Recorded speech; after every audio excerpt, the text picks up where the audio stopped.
What's good, Wizards fans? It's your host, the real Ed Oliver and Brandon Scott. Today we have special guest Troy Halliburton coming on to talk a little bit more about the Washington Wizards trading Bradley Beal to the Suns. Let's get to it. You are Locked On Wizards, your daily Washington Wizards podcast. Part of the Locked On Podcast Network, your team every day.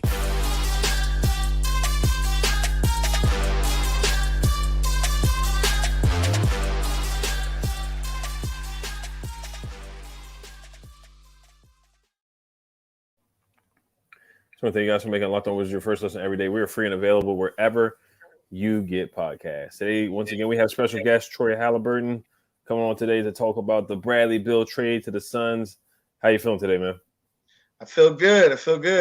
Shout out to you guys. I was listening to you guys' episode yesterday. I was jumping in the comment section, for like an avid fan. So I appreciate the work that you guys are doing, and I think that. Shout out to Bradley Beal for putting on for the Wizards content game. Yes, sir, man. It's hard to say shout out to Brad right now, just with the return that we got and just the state of the franchise after this. Of course, it's rebuild mode, but we just couldn't get any first round picks or any young assets, so it's definitely frustrating. And it's not just his fault. It's definitely Tommy Shepard and Telly Onson's fault. But we just want to get your initial reactions to the trade when you got the notification on your phone or heard about it yesterday. Well, when I first got the notification on my phone yesterday, I thought to myself that I just laughed because when the tweet came out the day before, when they said that the finalists had come down to Miami and Phoenix, I just really laughed at the concept of Phoenix being an actual contender because. I knew that they had given away all of their first round draft picks in the Kevin Durant trade. So I knew that they didn't really have the draft capital and that, that really all they had to offer were expiring contracts. And so, when I first saw that, it was Chris Paul, Landry Shamet, and a bunch of second round picks, I thought that return was probably the least amount that the Wizards could have possibly gotten for a Bradley Beal trade. And so, but then when I further started thinking about it, I think that, Michael Winger and Will Dawkins, finally decided that it was worth it for them to just get off of the money. Like that was the asset to them, freeing up that $200 million worth of money that they would have to eventually pay Bradley Beal. And so when you look at the fact that they got off of the money and they got back Chris Paul, whether, he's going to play with the Wizards or they're going to flip him for something else. I think the trade is not nearly as bad as the Wizards community is looking at it. Like, to me, I would probably give the trade a B, like if I was grading it from the Wizards perspective. Yeah, Kevin Pelton from ESPN, he gave it a B as well. It's just hard to digest it because you feel like you heard the Miami part where the report was that they were going to give up multiple first round picks. They were going to give up Duncan Robinson and Kyle Lowry, which didn't matter to me about those players as long as we were going to get some first, at least some young assets. And, they had no choice. Bradley Beal, at the end of the day, he wanted to go to Phoenix.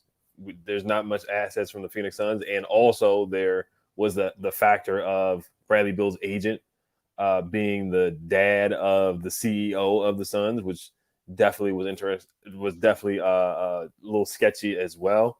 A lot of factors there too. So it certainly was disappointing. You just think about all the years that Bradley Beal was there where they could have traded him 2 years ago. They could have traded him 3 years ago, or even last year where they definitely would have got a way, way better package than what they got yesterday.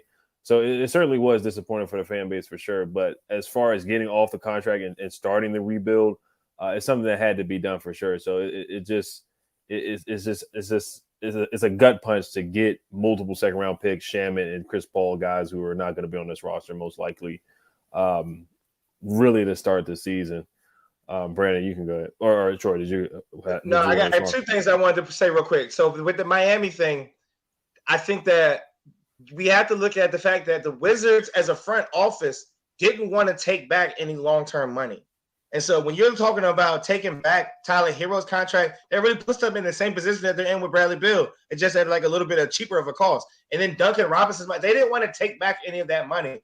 And then first of all, with that was like last week when they were actually still negotiating with teams.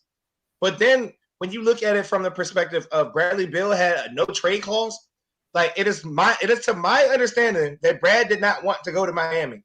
So he has a no trade clause. So if he don't want to go to Miami, he's not going to Miami. And so like at the end of the day, he was pretty much able to dictate where he wanted to go because of the power that was bestowed upon him, given to him by Tommy Shepard. Right. And it set us back.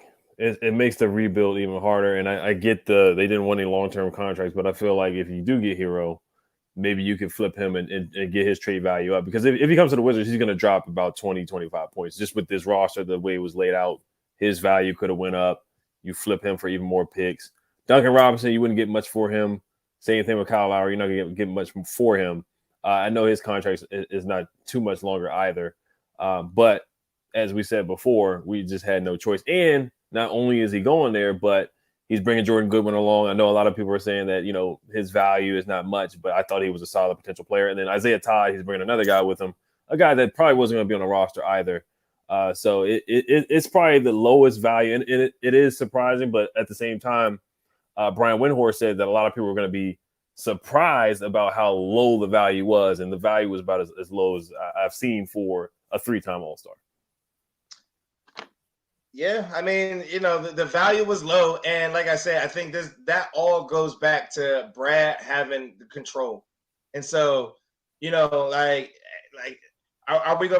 can we be mad at Brad because he had that control because they gave him the power? Like I think we got to be mad at the people that gave him the power in order to be able to have that amount of control over not only where he got traded to, but who he got traded for, who came back in the trade, like. He had so much power here that I think that honestly, I drew this analogy, over the weekend. Once the toothpaste is out of the tube, you can't get it back in. And once all these rumors started about Bradley Beal getting traded, like he had to go. And so, for Michael Winger, a week into his a new job, like he's got to get off it. He's just got to get this situation over with. And so trading Bradley Beal and getting him out the door and getting a clean slate was a priority for he and the organization. And so I'm not mad at them for, I know some people were saying, oh, they should have waited so they could have got more. And no, that's not how people operate businesses. Like you don't come in as the first week of GM of the job of the team and then just have this festering thing going on within your franchise for weeks and months. Like that's not how you operate a business. So like for anybody who's saying that, it's just completely unrealistic to we're gonna wait until no, that's not how you do that. If they're coming in and they can get off of his money, they can save $200 million, then that's what they're going to do, and that's what they felt like was best for them to move forward. Yeah, I was with that too because of the injury history. If you keep him on the team and you try to drive his trade value up by the trade deadline, you risk injury. I don't know if they're still doing the health and safety protocol thing, but he could have been doing that and missed that, and he could have sat out like Anthony Davis did and really requested a trade. It could have got ugly. I don't know if Brad would have did something like that, but it could have got to that point. It could have got ugly, and the thing is, he just took over. This is his first week on the job. You don't want the situation getting ugly. That's like the last thing that you want from a business perspective. So, to me, it made complete sense of the timing of it. Like once all this stuff started coming out last week, I knew I tweeted out that I thought that Brad had put on the Wizards jersey for the last time, and so it was no surprise to me that the trade got. I thought it would have got done before the draft, but it seems like to me all parties involved wanted to get this thing done ASAP. Mm-hmm. Yeah, so no scoring record for Bradley Beal, and then I am intrigued to see the tribute video for Brad when he does come back to DC, that Phoenix Suns game. I'm intrigued to see. Will there be a tribute video? We're gonna have to see about that. Yeah. I mean, Berton's got one. I'm just saying. Hey, look, I'm just saying. We're gonna have to see about that. I mean, I think that they eventually will cave, but I think that there are some hard feelings between some people within the organization about how Brad played this whole thing. Oh wow, okay, all right. So we'll get into that next, and a little bit of stuff about the future of the team and Chris Paul. Before we get into that, today's episode is brought to you by BetterHelp. It's super easy to get caught up in what everyone else needs from you and never take a moment to think about what you need from yourself. But when we spend all our time giving, it can leave us feeling stretched thin and burnt out. Therapy can give you the tools to find more balance in your life so you can keep supporting others without leaving yourself behind. If you're thinking of starting therapy, give BetterHelp a try. It's entirely online, designed to be convenient, flexible, and suited to your schedule. Just fill out a brief questionnaire to get matched with a licensed therapist and switch therapists anytime for no additional charge. Find more balance with BetterHelp. Visit BetterHelp.com/LockedOnNBA today to get 10% off your first month. That's BetterHelp, HELP.com/LockedOnNBA. Make sure you guys check out the Locked On's NBA mock draft special is here, and it's bigger than ever. Follow along the entire first round in a 6-episode ultimate mock draft experience. Only Locked On can deliver. All episodes are available now on Locked On NBA Big Board on YouTube or wherever you listen to podcasts. So let's dive into the Chris Paul real quick. The prize acquisition with the Bradley Beal trade. Now there are reports that they're trying to leave. The trade's not finalized because they're trying to find a third team to maybe accommodate Chris Paul and send him to a contender. But another report said that they're not really in a hurry to move him. So what do you think is the best course of action dealing with Chris Paul? Now, do you see him staying and maybe playing mentor for a year or two to a young point guard like in Anthony Black? Or do you think it's a necessity that we move on from Chris Paul? It's definitely not a necessity to move on from Chris Paul. And it's to my understanding that the Wizards organization would love for him to come in and play, whether that be for half a season, 1 season, whatever to fill out his contract. I think that they wanted him to come in. So, but my thing is that Chris Paul is one of the titans of the NBA. And so if there's anybody in the league who has enough juice to force his way out, I think that Chris Paul does have that cachet and enough power to probably, if he doesn't want to come, then I think that he probably could force his way out. But number one, I think there's a lot of levels that we got to look at when it comes to that. Anybody who thinks that the Wizards are going to buy out Chris Paul does not know the Wizards in the Wizards organization or Ted Leonsis. That is not going to happen. It's like there's a 0% chance that they're going to pay him $30 million to not play basketball for the Wizards. That's not happening. So anybody who's saying that doesn't know what's going on in this organization. They're thinking about what other teams do and all that. That's not what they're going to do. Second thing. All right, so you're looking at different mechanisms as to how he can get to another team. Okay, he's not getting bought out. So let's look at possible trades. We're talking about just last week, he was possibly going to get cut and waived for save $15 million. Now all of a sudden there's a list of teams beating down the door trying to trade for Chris Paul. The math is not mathing on that. And so do I think that the Clippers, I think that there's only one team really that would possibly trade for him, and that would be the Clippers. And that's because number one, Wenger just came from that organization, so he has a rapport with them, with that front office. They actually have the requisite contracts to put together to get to that $30 million. So if they decide, if the Clippers as an organization decide that, they want to give up one of their young players or want to give up a draft asset to go out and put together some contracts and go out and get Chris Paul, then I think that that's a possibility that could happen and open up and make that a 3-team trade. But if they don't open up and make that a 3-team trade, then it's to my understanding that the Wizards are going to try to talk to well, first of all, we got to look at the fact that Will Dawkins came over from Oklahoma City. He was in Oklahoma City with Chris Paul. And it's to my understanding that they had a very good working relationship in Oklahoma City, that they were really tight. And so all they got to do is get Will Dawkins in a room with him and to come in and tell him that, look, you work with us, we'll work with you. And maybe they tell him and he come in and play for half a season, get his trade value back up, and then trade him at the trade deadline as an expiring $30 million contract. I think that that's something that if I had to guess, I think that would be like one of the more likely scenarios. I'd say right now it's probably like a 50-50 chance that he'll play with that he'll put on a Wizards uniform. But if you look at at Twitter and look at other people out here talking, it makes it sound like it's a 0% chance. And I'm telling you that it's definitely not a 0% chance that he plays for the Wizards. Like there's a good chance. It's like a 50-50 chance that he plays with the Wizards. See, I have no problem with him playing for the Wizards. I have no problem because to me, I'm still grabbing a point guard in the draft. So if I can groom a young point guard behind a guy who's a surefire Hall of Famer, who's probably going to go down as one of the best point guards ever played the game, that's a win-win for a rebuild. Because look, you have a guy that's going to learn behind Chris Paul, and then like I said, like you said, it's pretty much a 1-year deal because the second year is not even guaranteed. So I think it's a win-win. I mean, yeah, if you could flip him, yes, but if he stays, it doesn't mess up the timeline because you got a young point guard who's going to be able to be groomed behind Chris Paul, and that's a win-win for his organization. But talking about the organization, there's a reoccurring theme with this team. We started out with Gilbert Arenas. Obviously, he signed his contract.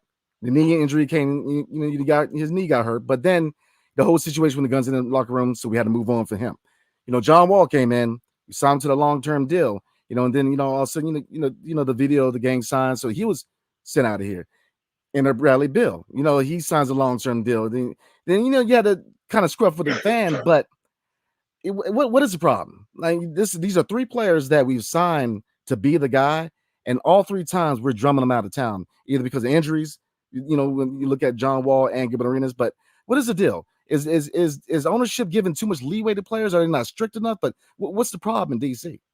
Well, the common denominator in all of those players and all of those, with Gilbert Arenas, the end of the Gilbert Arenas era, the John Wall era, and the Bradley Beal era, the common denominator in all of that is Ted Leonsis.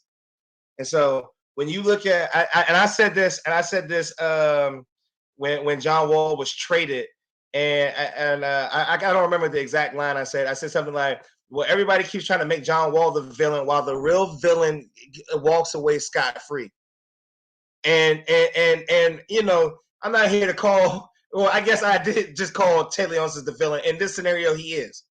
He is the guy he is the owner of the team, and he has all of the power and the say as far as who goes and who stays and how these relationships are fortified. And he is the reason why a lot of this stuff is going on, why a lot of this BS is going on within the Wizards organization. A lot of this starts at the top with him and the relationship or lack thereof relationship that he had with some of these players. And then also his ability to be always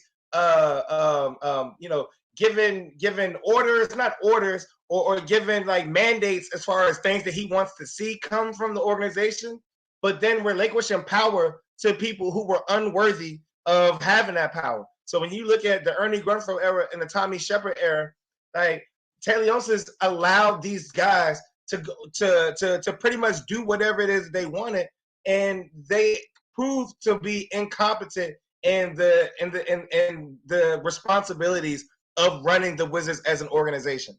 And so he has to take responsibility for that.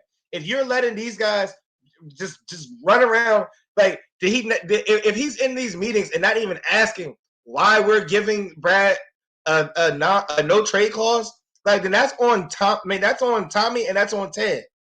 Like Ted has the responsibility as an owner to be asking these questions, to be trying to figure out why this stuff is going on, to have foresight. Anybody who with any common sense knew that when they gave Brad that no trade clause, knew that this was going to be a problem when they were going to have to try to trade him.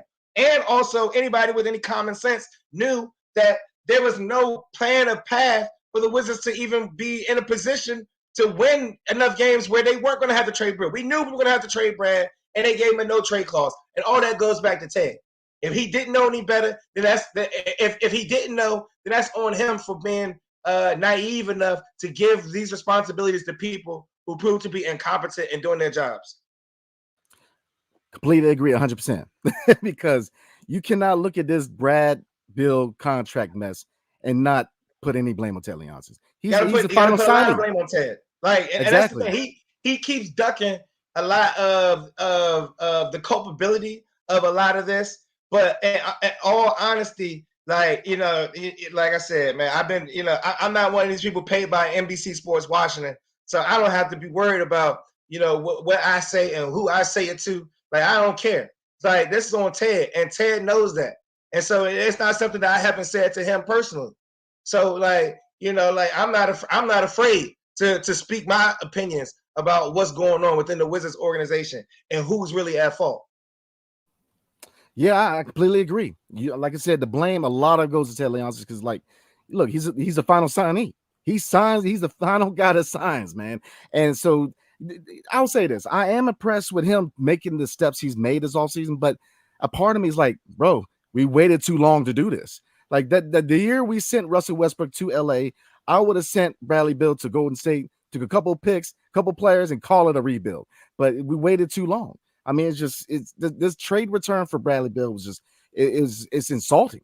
It's just it's crazy. So yeah, it's insulting when you think about the amount of stuff that other stars around the league have gotten traded for in the last 2 or 3 years, and B, the amount of trade packages that I know were out there for Bradley Beal 3 years ago, 2 years ago. Like, so for them to turn around and trade them for what they got yesterday is insulting. Yeah, it's definitely insulting. There's many words for it. I think insulting is probably the most positive one. But we're gonna talk about KP and Kuz, the running mates or former running mates that is for Bradley Beal. But before we do, tonight's episode is brought to you by Ibotta.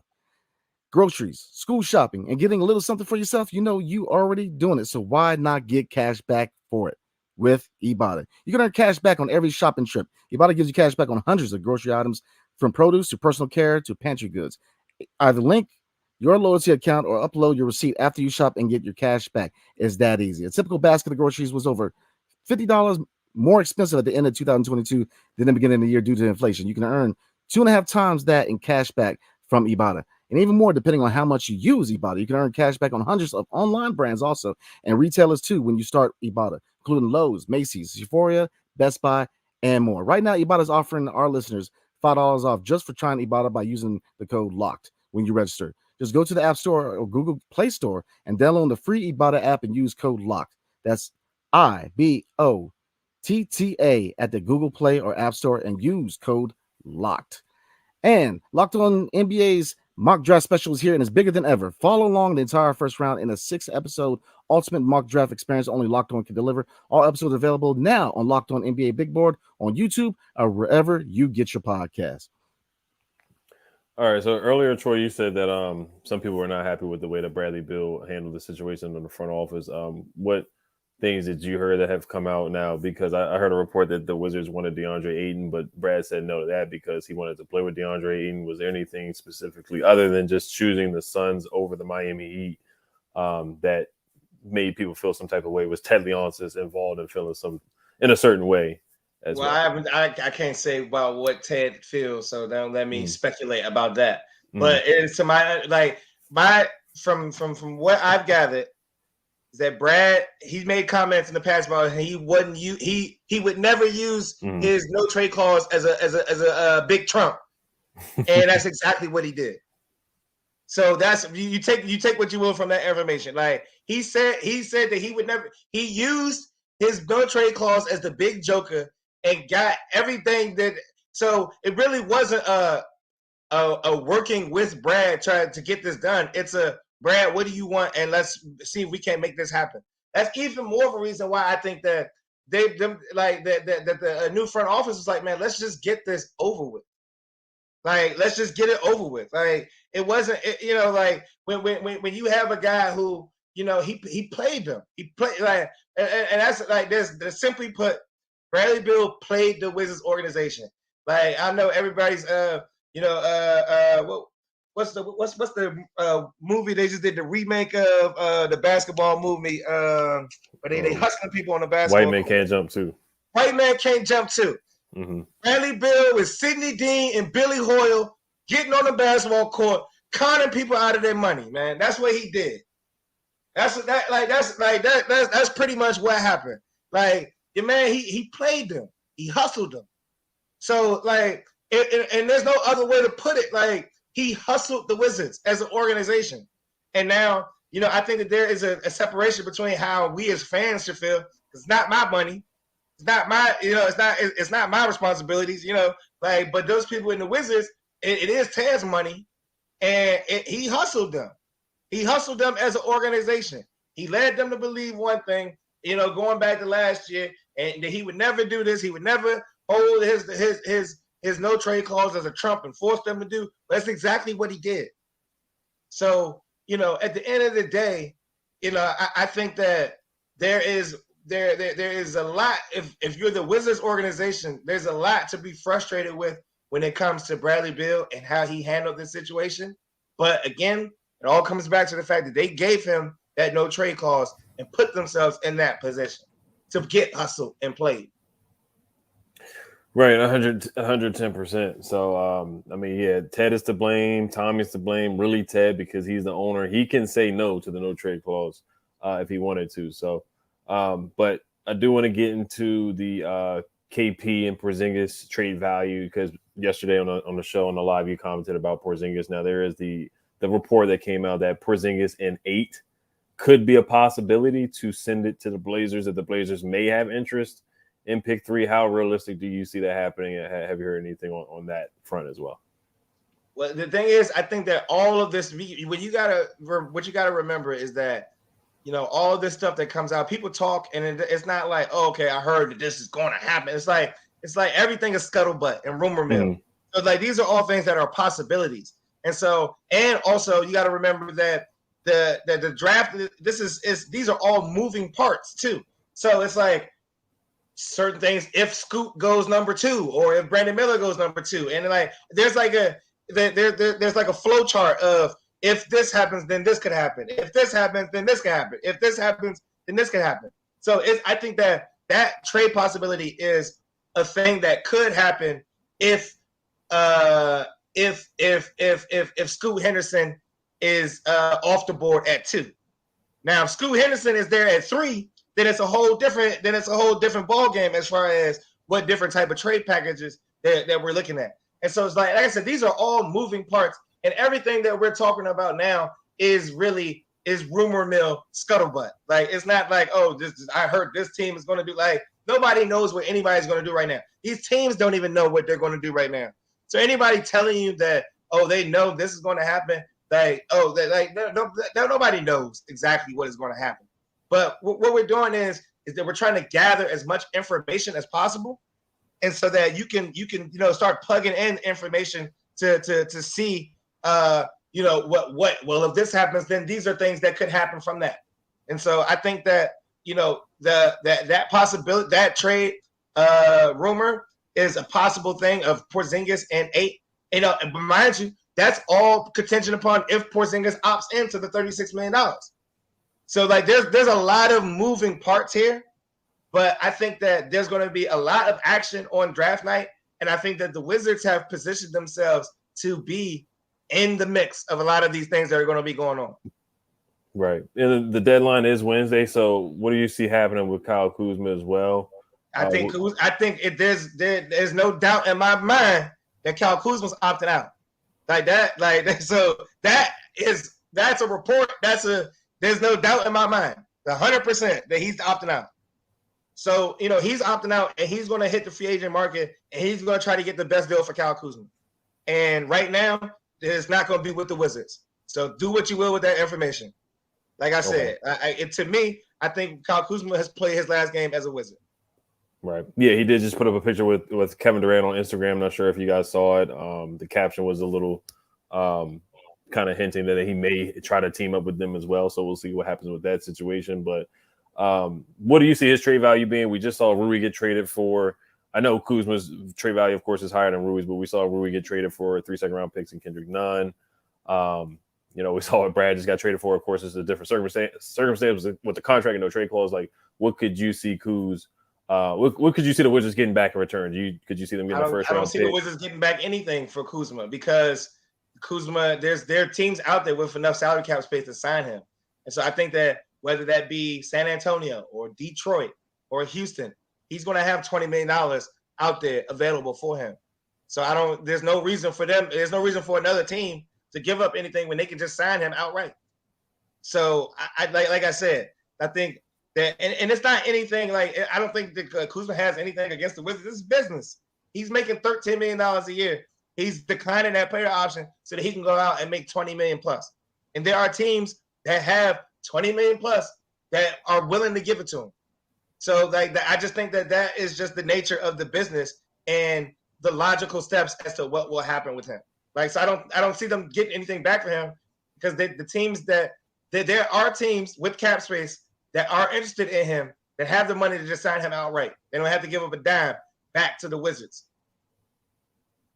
Right. Okay. So doesn't sound too great on that front. Even though some of the teams that you did name, he may not have interest in them, like Houston, San Antonio, because they're not in positions to win. Kyle Kuzma has interest in signing for where somebody's going to pay him $20+ million. Like, that's not like that's Kyle Kuzma will go play in Nova Scotia if they giving him $30 million. Like he's at the point right now where it's money making time for his. He's at the point of his career where it's time to collect the bag. So he's going to where the money is. It's not like I don't know, I don't want to play in Detroit. He's actually from Michigan, so he probably will go there. He will go anywhere if they offer him, $21 million annual salary, he going there. Period. So yeah, he's got his ring, so I guess he's not going to ring. He may not ring chase. It's bad getting time. Okay, that makes sense. And of course, he's a fashion guy, so he looking for a big market. So we'll see how that ends up. Brandon, you got anything? Yeah, I got one final question, man. We're in a rebuild. We're officially in a rebuild. What forced Ted's hand? Like, why now? We waited a minute. What was the straw that broke the camel's back that finally forced Ted to make decisions to start a rebuild or hire personnel to start a rebuild? Cash rules everything around me. Cream, get the money. Dollar bill, y'all. Like, the Wizards had the 9th highest payroll in the NBA last year. They were barely under the luxury tax, and they didn't make the play-in game. Like, that's the answer right there. And so when you look at saving $200 million by getting off of Bradley Beal's contract, that was why all of this is going on.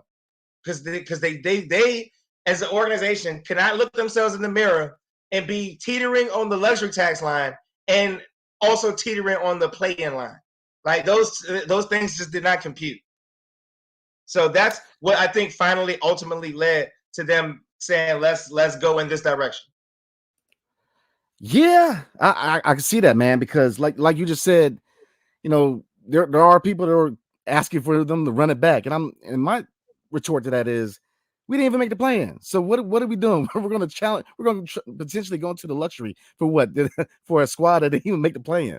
So now, like I said, I like the moves he's made, because this front office, I like him. I like the hires, man. Winger, Dawkins, Schlink. I love the hires, man. You got guys who can evaluate talent, guys who know how to get talent through the draft.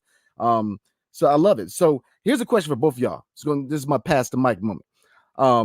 Bradley Beal, where does he stand as far as Wizards, Bullets all-time great? Now, obviously, he's not going to trump the championship guys, Weston and Silver guys. But as far as, looking at, Gilbert Arenas, John Wall, and Bradley Beal, where does he stand as far as the hierarchy and then importance to this franchise?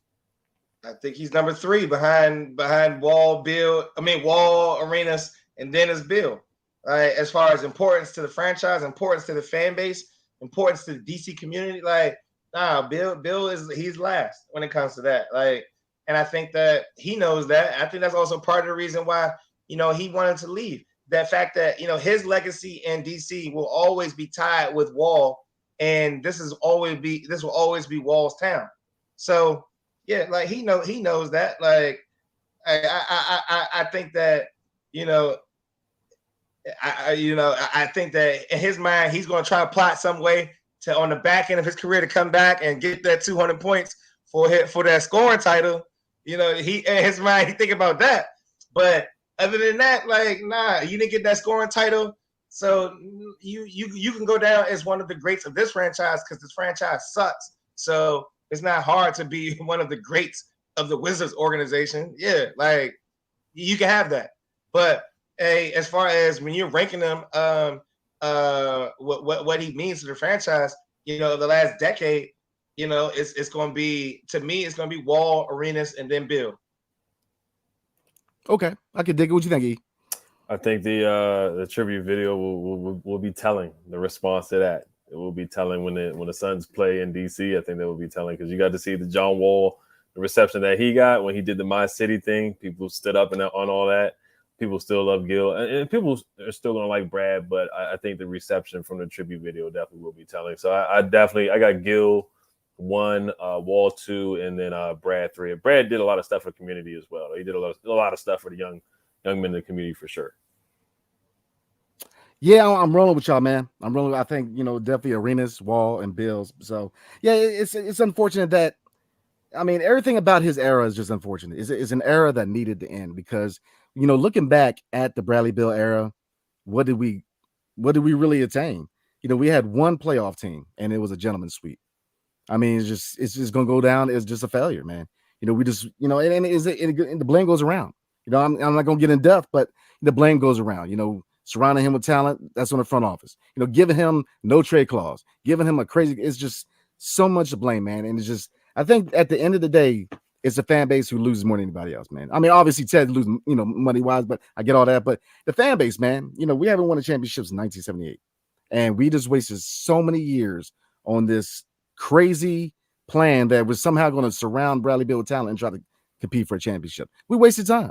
We wasted so much time. So that's where I'm at as a fan, and a lot of people feel this way, man. Is that we wasted so much time on such a harebrained scheme, and it's just, we're back to zero again. So